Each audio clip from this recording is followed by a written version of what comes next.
W mrocznych zakamarkach ludzkiej duszy czai się postać niszczyciela. Pewnego razu do 3 sióstr przybył tajemniczy i bogaty mężczyzna. Miał twarz surową, a jego broda miała dziwny, niemal niebieski odcień.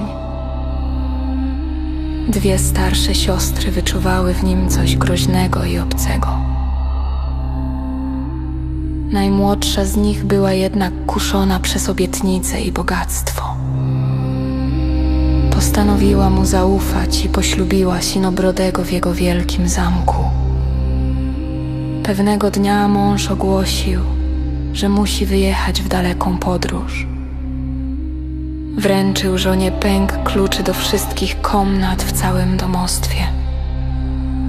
Powiedział, że może otwierać każde drzwi, jakie tylko zechce.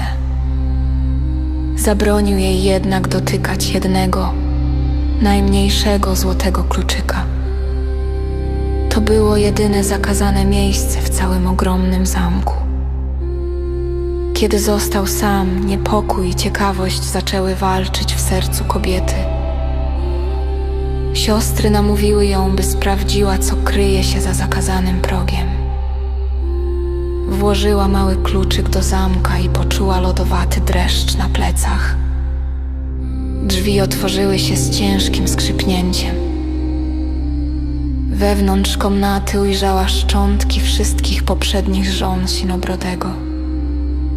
Z przerażenia wypuściła złoty kluczyk na zakrwawioną podłogę. Gdy go podniosła, zauważyła na metalu maleńką plamkę krwi. Zaczęła go szorować, ale krew nie chciała zniknąć z powierzchni złota.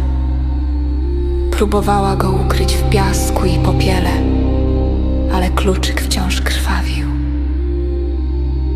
To był klucz do jej świadomości, który nie pozwalał jej już dłużej kłamać. Wkrótce Sinobrody wrócił i zażądał zwrotu wszystkich swoich kluczy.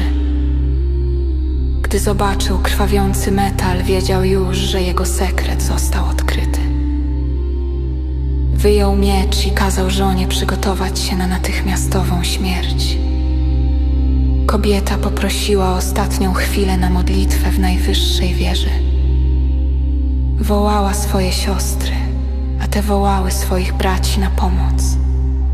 W ostatnim momencie bracia wpadli do zamku i pokonali drapieżnika.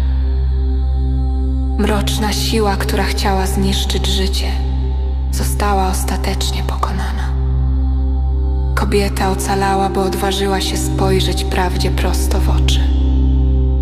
Nigdy więcej nie pozwoliła, by lęk zamknął jej drzwi do własnej intuicji.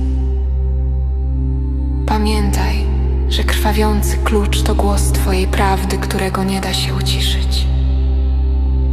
Miej odwagę otwierać drzwi, które inni kazali ci trzymać w zamknięciu.